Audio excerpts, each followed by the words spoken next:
Yo, what's going on, everybody? It's your boy Northside Plow with Pop.1 Podcast. Finally got Michael Murphy in the seat, dude, and a round of applause to the man coming home with top 32 from the 250th YCS in Los Angeles, California. What's up, Michael? How you feeling, man? Oh, good to be back, man. It's been a long time. I literally went into the event. I've been gone for a couple weeks, so it's nice to finally be back, be home, and I never come into the chair, apparently, so now I'm in the chair. Finally got you in the chair. It's been a long time coming, and it's really for a good turnout. You and Alex went out there. You guys really grinded hard. It was a very stressful Saturday, especially over here because it was after every game. You're like, all right, got it. Okay, I'm day two. Very stressful event, and going top 32, that's insane, man. That's really good. And you're getting a lot of traction online from your deck profile that you did with Goo Gaming out there. Shout out to them. They went ahead and picked up the profile while you were out there. Really cool guys. We love their events. We love what they do.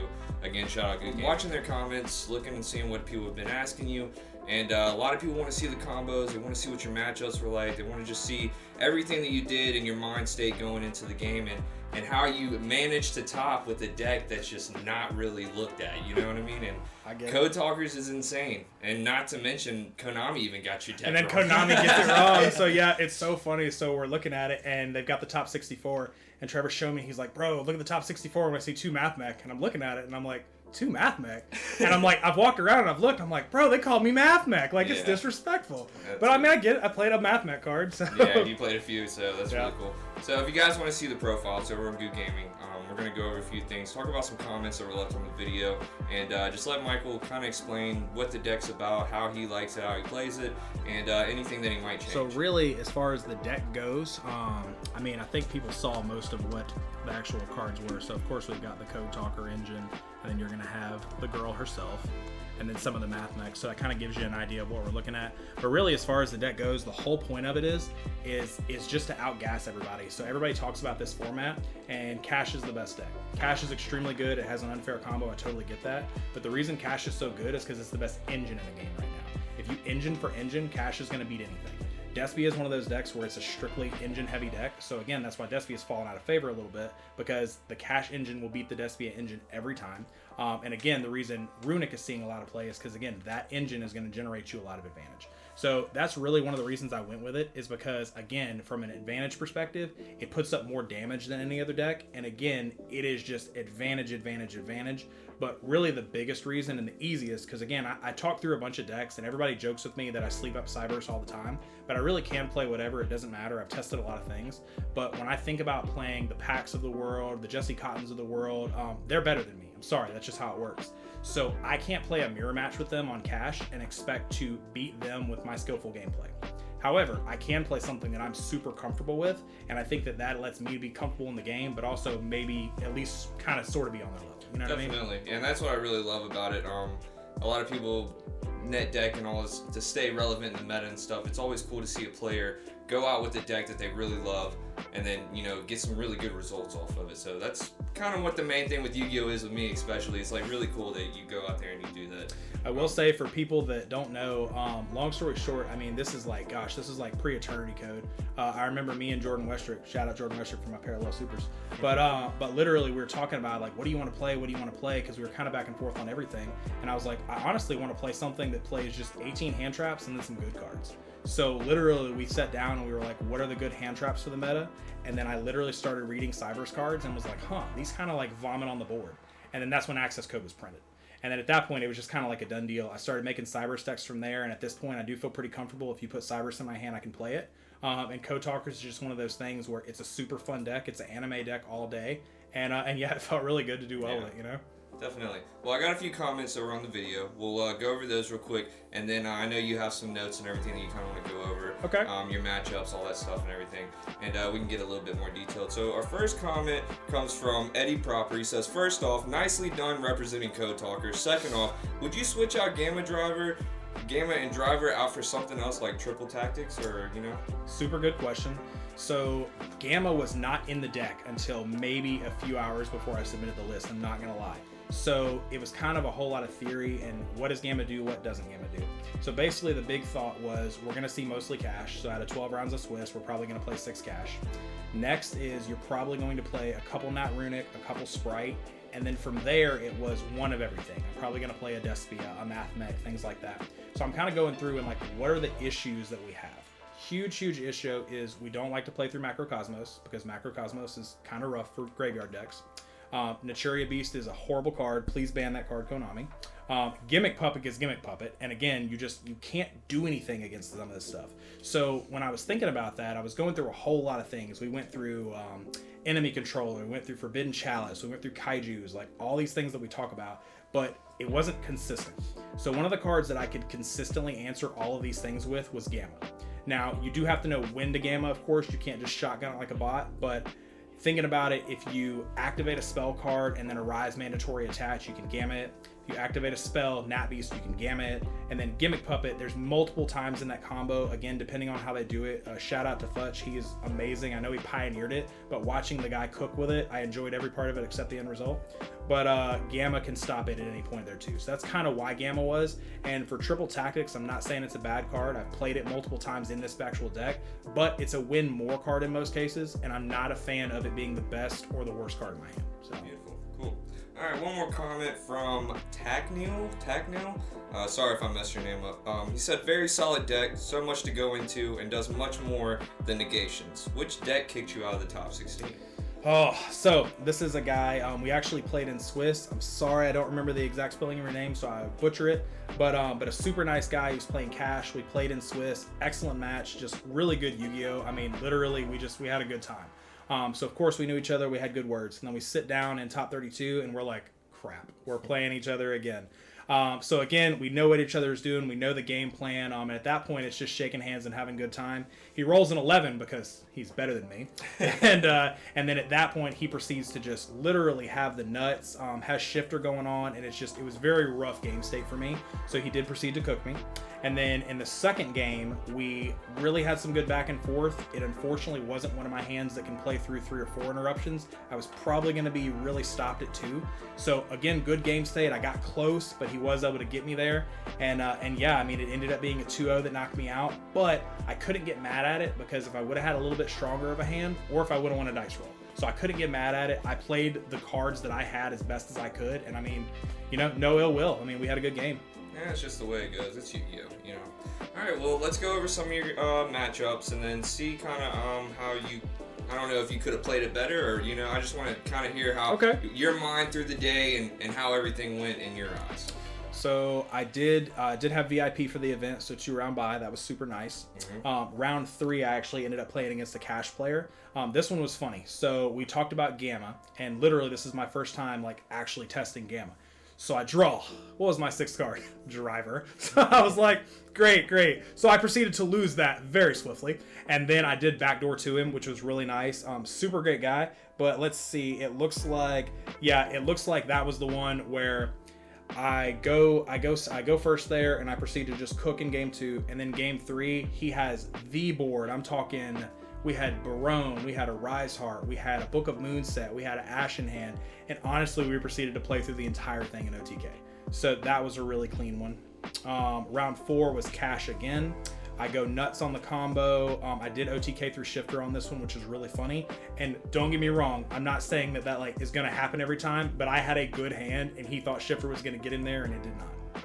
Round 5 was Trap Tricks. Super nice guy. This one was actually kind of, let's see, is that the round that happened? No, that is the round that happened.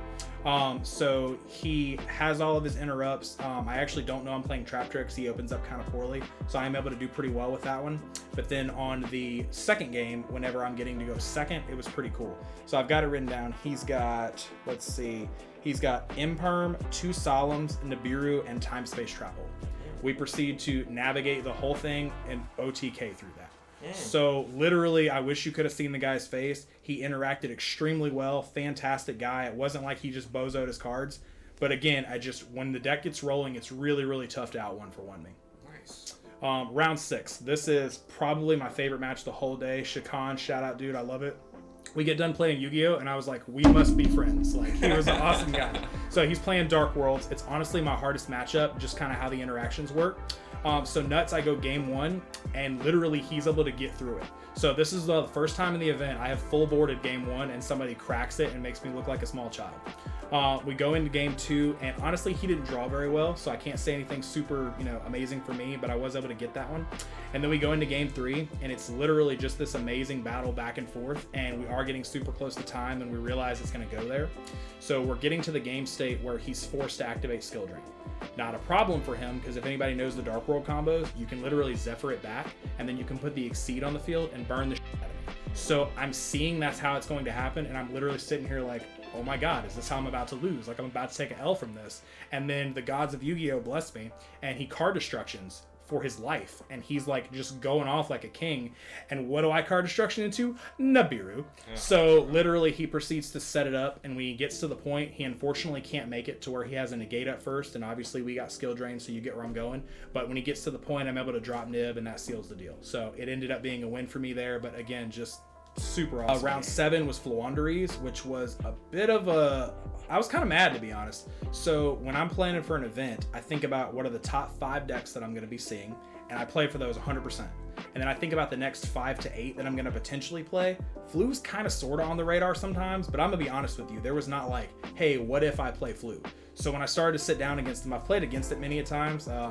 Shout out Victor Suarez. He helps me with it all the time because he's the bird god. But again, it was kind of rough. So I did get lucky here. I won the dice roll. Game 1, he just couldn't do anything. Game 2, he birded me to death. When I tell you, my man ripped a card off the top. We have, I want to say, I can't remember the specific monster I have on the field, but I have a monster and he has a monster, and then he has the continuous spell up. And when he ripped that impet off the top like a boss, I just tell you, he slapped it down so quick and I proceeded to cry. Then we go into game 3 and I make the board, and Flu, I've got a board against Flu that they just can't do anything. So that actually ended up good in my favor. Round 8, this was probably the most creative guy I played all day. So this guy played straight up Punk Cash. So he leads with the cash and I start to interrupt, and I'm like, okay, I got this. And then he starts with the punk cards. And I'm like, all right, I know what some of these do. They are all collector's rares, all Spanish. My man proceeds to translate everything beautifully to me. Super nice. But again, it was really rough. So I make my board game 1. He actually cracks it. So now this is twice I've been cracked, and I'm kind of sad. I do proceed to cook in game 2. And then in 3, literally, we just did not have enough time. I can't say for sure how that would have went because, again, really skilled player. But we did end up on a draw on that. So I'm undefeated at this point in the YCS. I'm super excited, but I do take my first draw.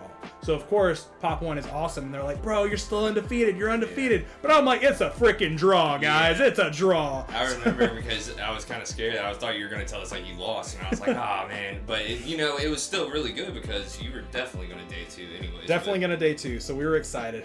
Round 9. Oh, round 9 was so rough. So, again, you go to a big event and you're super excited to see your friends, but you don't want to play them. Yeah. So round 9, I sit down and I see the Pandemonium jacket, and I'm like, who is it? And it was Heisem, and I'm like, I'm so sorry, friendly fire, dude. So, but again, we've had a bunch of Yu-Gi-Oh together. We know how it is. Like, it's part of the game. So we sat down. Honestly, a super fun match. He's an amazing player. You saw he top 8'd. Please check out his profile. Definitely. Game 1, I did have a really good game. I'm not gonna lie. I got through a lot of his interruptions. Game 2. Yeah, he kind of hurt me a little bit there, I'm not gonna lie. Tri-Sprite is one of those decks where, honestly, I didn't put a whole lot of stock in it, but watching what they did with the deck, it's nuts, man. It's gas the deck.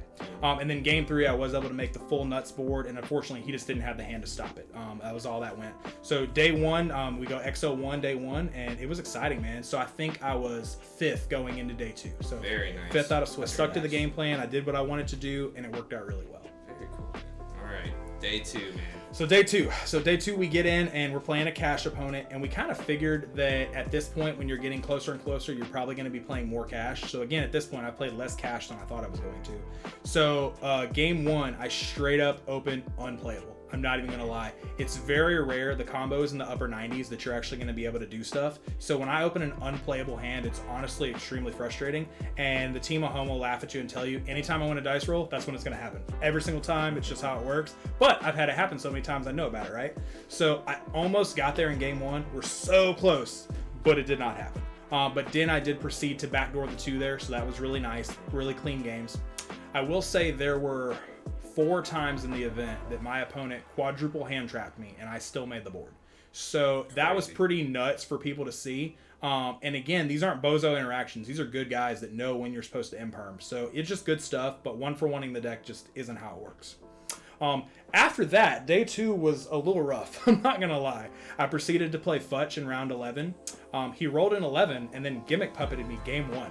So I'm sitting here, and at that point, originally you're just like, who gimmick puppets in game 1? And then you're like, you know what? Who does? A freaking world champion. That's who gimmick puppets you game 1. Game 2, I opened up the worst hand I have ever seen in my entire life. If I had to draw you a hand that is bad for this deck, that was the hand. And I almost got there, but that was just because his hand was uniquely bad. It was one of those hands where you have to commit a normal to even get to the branded fusion. But it was kind of funny how the chain worked. He openings for comedy or tragedy or whatever, probably tragedy. Normal summons the Eluber, and I'm like, ha, I have an imperm for this. So I imperm. He proceeds to cross out my imperm. I cross his cross, and I'm like, we in there. And then he super polis me, and I proceed to lose. So yeah, super poly is a card. Who plays that? I guess Brandon does, but yeah, it was awesome. Super nice guy. And again, what I'll tell people, like, I'm coming into this event with Rogue, and I talked about it. You got to be comfortable with what you're playing. But playing against somebody at his level, they are so good at what they do, but you can beat them, guys. Mm-hmm. Like, obviously, he did a great job. Love the guy to death. But have fun with the game, man. Play your strategy, and any hand can beat any hand if you play it right. Except Gimmick Puppet, ban that crap. Like, round 12, I proceeded to play Jacob. Jacob actually top forward. He's the flute player, so shout out Jacob. Awesome job, guys. We had a great game. A lot of back and forth. Couple of rips here and there, but honestly, just some of the most skilled bird play I've ever seen. And again, at this point, I'm like, why am I playing the birds? I'm so sick of playing it. Because Dark World is probably my worst matchup, but Flu is right behind it. So just unfortunate. But again, at this point, we played all of our games. When it was all said and done, he did end up getting me. I took him to game 3, but it was a little rough. So at this point, I'm kind of like, my steam's let out. I'm like, I did so well in the event. I'm excited. Everybody I'm talking to is like, bro, you were the highest XO1 going into day 1. Don't worry about it. So the smoke clears, everything's good, and they call out the names. I ended up 45th after Swiss, and then Trevor ended up, I think Trevor was 47th, and another guy on Goo was 46th. So it was really cool. Like, we were all in there, and we were excited, and more importantly, we didn't have to play each other. Yeah. So it's kind of cool. But yeah, those were the matches as far as Swiss went. So yeah, 45th after Swiss. It was exciting. Wanted to do a little bit better because we were kind of joking about it. Some of my friends were like, bro, it's top 64. You didn't even top 32. But if we would have cut it around 11, I would have been in top 32. That's all I'm saying. And then let's see, top cut. We kind of talked about it a little bit there in the comments. But yeah, just a great match. I played nothing but cash. When we walked around and looked at top 64, I think it was 33 cash. So the reality is you were going to play a whole lot of cash.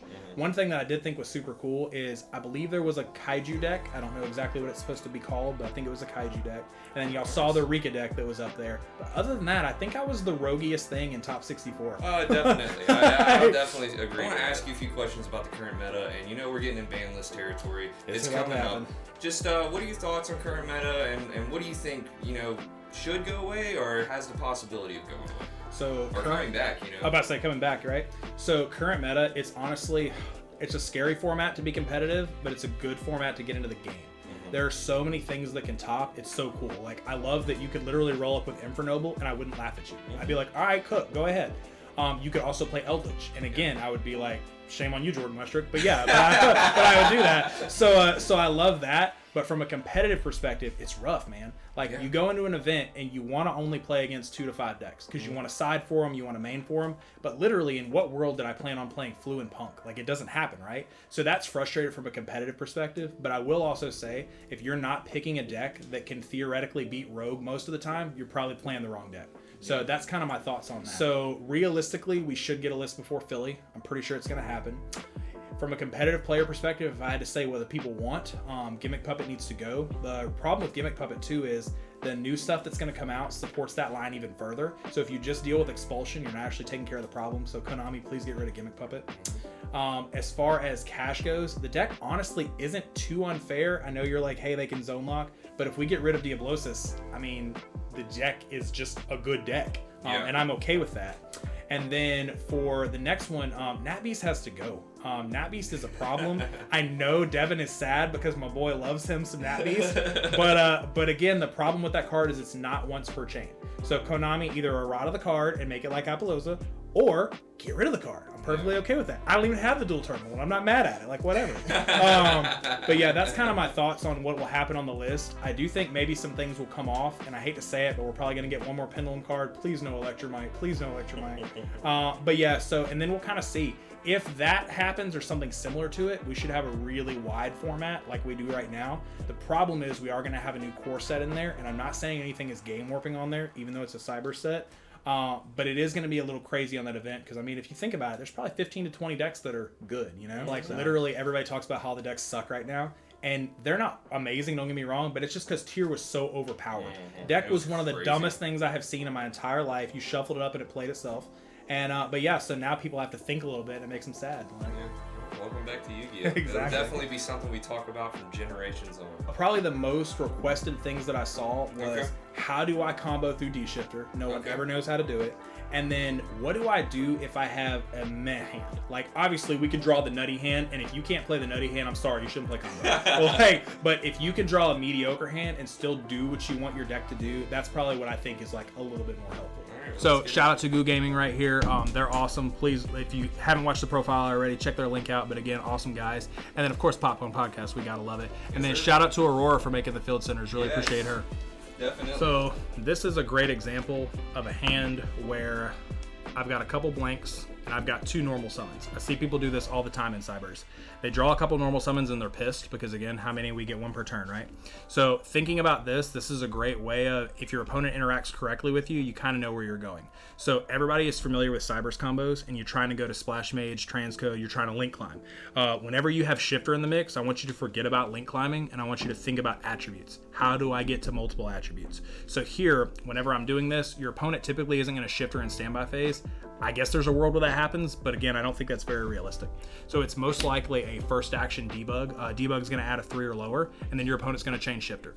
So at this point, we'd typically be going for a Code Talker combo, but now we're getting Shifter. So we're like, okay, crap. So now I have to think to myself, how am I going to be able to generate the most attributes possible? I have a wind in my hand and I have an earth in my hand that's unsummonable at this point, and now I have a light.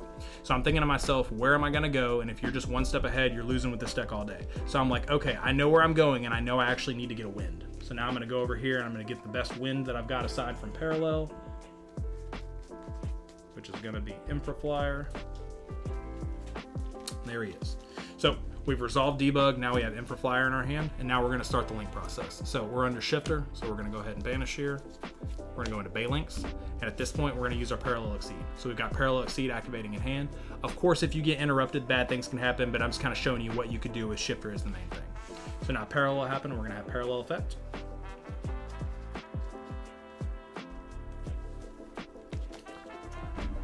Okay, and at this point, again, we've got our winds, but we don't need them anymore because we have the wind in hand already. So now we're going to think about how do we get the other stuff out of our hand. So now we're going to be linking into our inverted, honestly, one of the MVPs of the deck. This guy, whenever he's link summoned, you can special summon one of the Cybers cards from your hand. Has to be to an arrow it points to. Usually the arrows are super relevant, so you have to make sure you're not messing it up. This is a super free combo, no issues. So we got Dotscaper coming out. So now we've got our 3 attributes here, but again, we got to keep climbing, we got to keep climbing. So Dotscaper is actually pretty cool. We're going to link him off, and he's got another effect that most people don't know about. Here, it's honestly just to get to an attribute, so we're going to make a dark right here. It's irrelevant.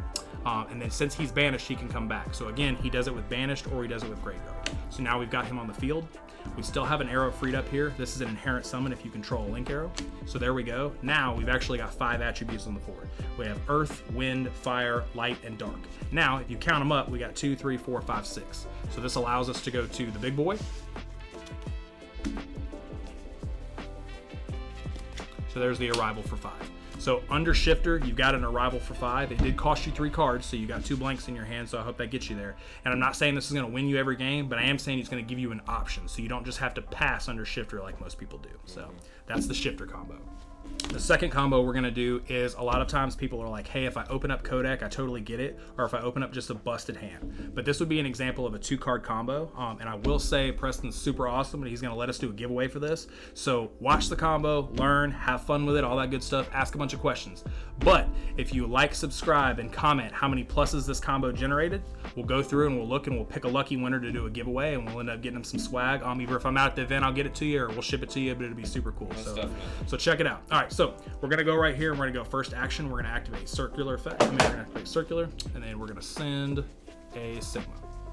And again, we talk about interruptions, guys. Cyberse is super good at playing through interruptions, but again, you got to figure out where you want to go. So I'm going to talk about uninterrupted here, but of course you could always pivot. So we've sent this, we're going to summon this out. Now, Sigma, if you don't control anything in the EMZ, we're going to bring it back out, and you're going to activate circular effect. If a math mech hits the board, normal or special, you get a sign it, spell, or trap card from deck to hand. Math mech, not sign it, sorry.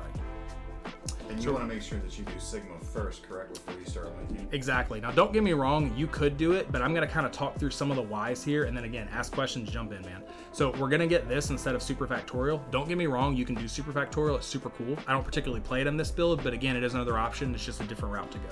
So we've got our guy right here. Now the next thing we have to think about is, what are we trying to get to? So at this point, I'm thinking about, I don't know the meta right now, maybe I want to play around a few things. So we're going to take these two guys, and we're going to go into an Albert. So at this point, your opponent is like, oh, my man is completely on Math Mech. Yeah, we kind of are not.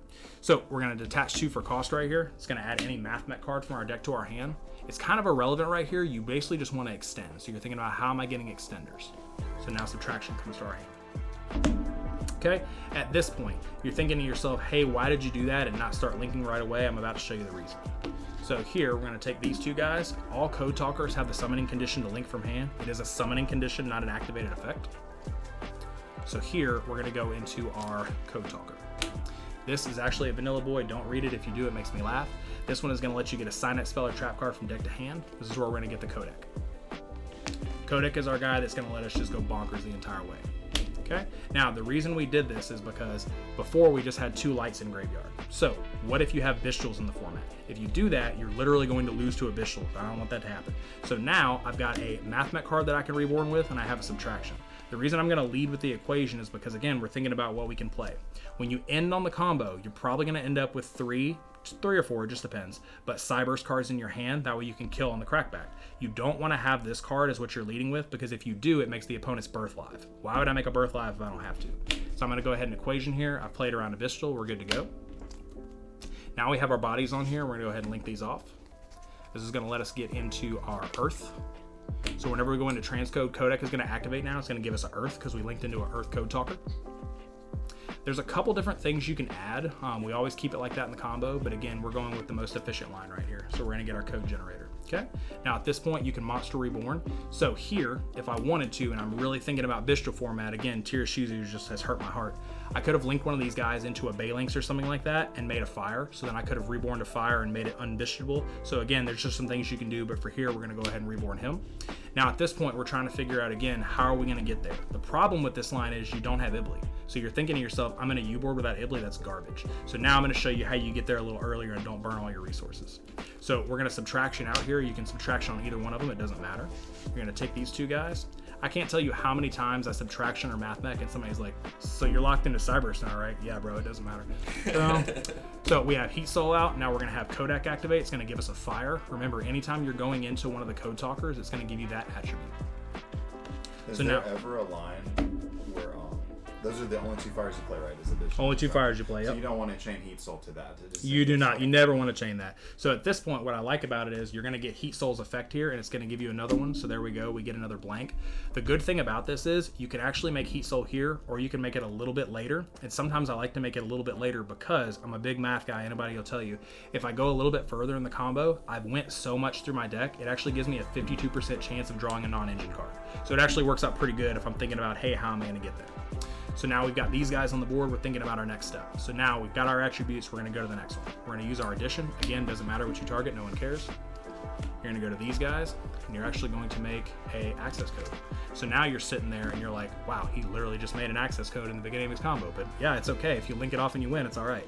So here you're going to make sure you go chain link 1, chain link 2 for access code. Access code always lasts on the chain link, of course, so you can't respond to it. Targeting Heat Soul, so he becomes 5,300, and this is going to get us a dark. There's the girl. So we know how Ibly works. We always got to make sure that we've got this. And here, it's super important you sequence it this way, because the next part that we're going to do, you have to make sure you have a Cyberse card in your hand. You're a dirty cheater if you don't. Okay, now we're going to take our generator and our access code. We're going to link into a link 2. I know that's hilarious. We just use access code for a link 2. Now this one, chain links are very important on this. So you're going to go chain link 1, chain link 2, chain link 3. Gives us a Foolish Burial, gives us a light, gives us a summon. So now we're going to go ahead and resolve that chain, and we're going to get our Foolish Burial. It's going to be a dot scaper. And then again, we're adding a light. So we're going to add one of my favorite cards. That would be 4 Mud Skipper. So now, because you get the summon, you already controlled a Cyberse monster in your hand, so you are able to summon what you searched out. So we're going to go to an arrow it points to. Separate chain is going to happen. Dot scaper is going to come out. Super important on the zoning here. Do not put dot scaper here. If you do, I will cook you. Don't do that. So dot scaper comes all the way over here, and now we're going to continue to go. So we're going to link these two. This is going to go into your wind. And again, chain links here. So what I love about Cyberse is, effectively, if you have the right hand, you can chain block anything you want to. So if I was worried about Ghost Ogre, I can chain block Ghost Ogre right now. If I'm worried about Ash, I can chain block that. So it just figures on what you want to do. But Jen, just for simplicity's sake, we're going to go chain link 1, chain link 2, chain link 3.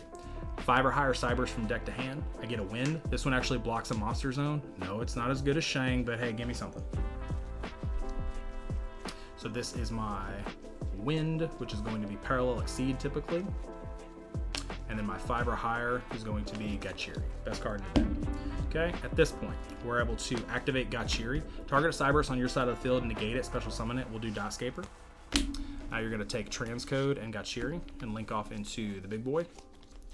So we have Firewall, and then we get our chains here. So we get to go Parallel Chain Link 1, Gachiri Chain Link 2. Gachiri is going to be on Firewall, Parallel, Separate Chain, Parallel activate. At this point, the reason you've done Gachiri on Firewall is because you want your Firewall unaffected, because again, it's going to give you a double bounce, and you want your boy to actually have some interaction that they can't do anything about. So now we have our bodies on the board. We're going to take our Dot Scaper. We're going to do a Talkback Lancer. Talkback Lancer has to be made with a 2 or lower, so make sure you're thinking about that. Talkback Lancer is also able to tribute a monster and then bring out a Code Talker.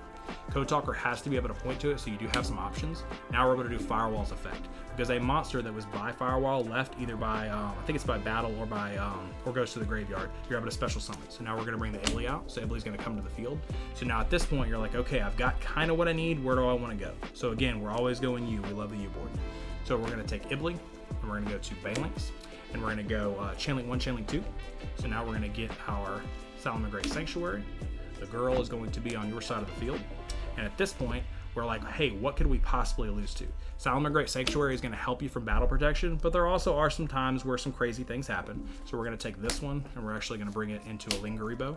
So now we have a little bit of protection on traps. And again, this is theoretically some of the cards you can have in your hand. So a lot of times, like I said, half and half if you're going to have Engine or not, but this would be an example of a typical combo with a meh hand. If you have a good hand, we can do even better. That's insane, dude. Like, if you started doing that in front of me, I'd be like, what is going on? It is pretty fun to have opponents. Obviously, super skilled opponents have seen it once or twice, so they kind of know where I'm going. But I will say the better and better, if they don't have a way to get through it, they will scoop early, which is best. And I will say for people that are watching it and getting into the competitive scene, learn when to scoop, guys. There's nothing wrong with that. It gives you a chance to win, but you can't sit here and watch me do this for forever and then not have enough time to play your game, you know? Right. And I will say I have played against them many times, even when I played Eldritch. If you think that you have a sphere mode in hand and that's going to help you, it is not. Not enough. You have to pick and choose what you want, because not only do you sphere mode, but like even with the Ibly, even if you don't need a special summon, you still got to get over the Sanctuary. So you have to have a sphere mode with a lava golem.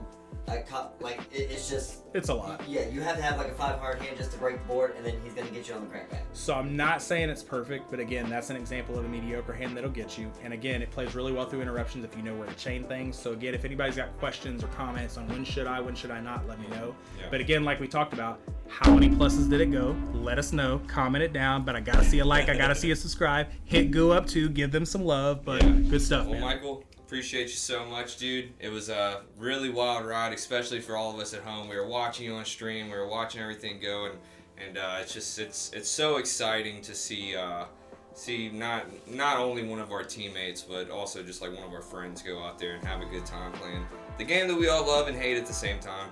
And 100%. It's very cool, man. Any last words? Any shout outs? Anything like that? Just shout outs to Goo, of course, they help. Trevor and Alex were with me all weekend, so they were awesome. Pop.1 is supportive in everything that we do. And really it's awesome, man. Like, I love the community, and I just tell people, like, the biggest part of the weekend was we were at the highest competitive level and everybody was so chill.